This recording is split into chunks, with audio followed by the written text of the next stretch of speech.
Kādus 20 atpakaļ es biju vienā ballītē, bija vasara, sēžam no rīta jau pie ugunskuriņa, runājamies, viens čālis stāst par to, kā viņa tēvs viņu sitis regulāri siks un pērs, vai ne, ka viņš audzis kā bērns.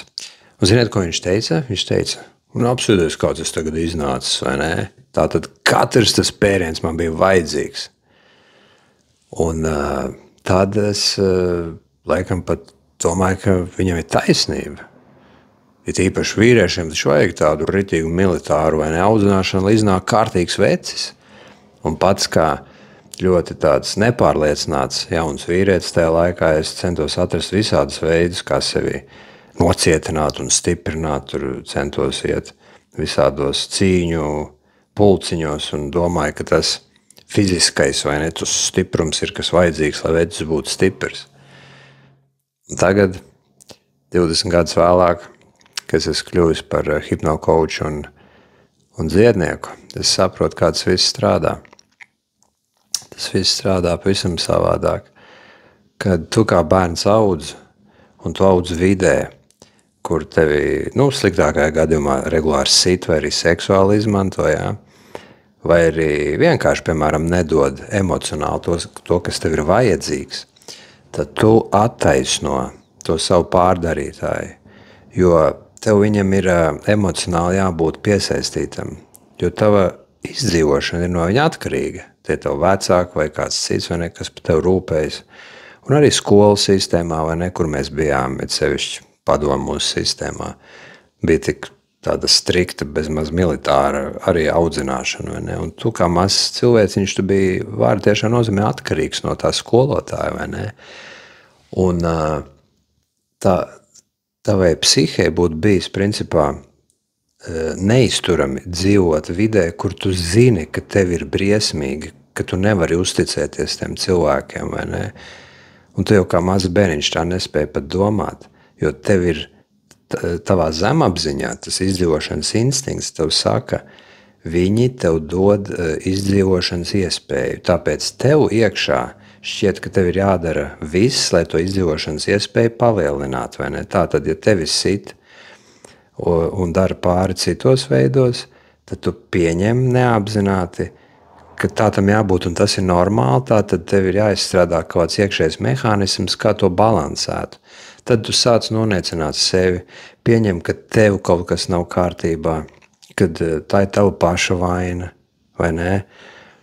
Un visādos vēl citos veidos tas var tikt iekšēji kaut kā šķībi apstrādāts un nogulsnāts, un tur arī izveidojas visādas emocionālās traumas tev iekšā, pilnīgi nepareizi uzskati par pasauli, par sevi. Un, piemēram, šajā te piemērā, kad tas tēvs sit to čali vai ne, ko viņš sāk domāt? Protams, ka viņš sāk domāt, ka pasaule ir ļoti tāda bīstama vieta, kur ir jācīnās par savu izdzīvošanu, tikai stiprais izdzīvo, un agresija ir kā ir jāiet dzīvē, vai ne? Un tikai tāds var kaut ko izcīnīt. Un tas vēl ir, var teikt, tāds labākais iznākums. Sliktākos gadījumos cilvēka iekšējā, tas kodoliņš vispār tiek iznīcināts, un viņš vispār nezin, ko viņš grib dzīvē. Viņš sev noniecina tik ļoti, ka viņš, principā, neko nesasniedz, neko pat nezin, ko grib. Tur depresijas, nodzeršanās, nonarkošanās un tam līdzīgi, vai ne? Un strādājot ar cilvēkiem, es redzu, ka šīs traumas ir praktiski visos. Ne visi mēs bijām sisti un, paldies Dievam, ne, un seksuāli izmantot, bet daudzi no mums nedabūja to, kā teikt, vajadzīgo emocionālo atbalstu, vienmēr to mīlestību un to drošības sajūtu, jo vecākiem bija jāizdzīvo.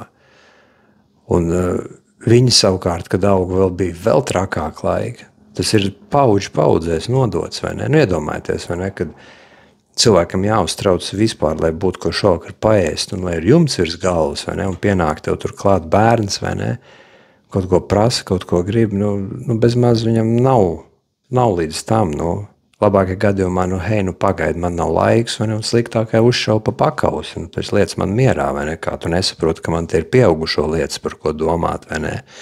Un tajā brīdī jau tajā laikā vispār cilvēki nezināja, ko viņi nodara tiem bērniem, vai ne.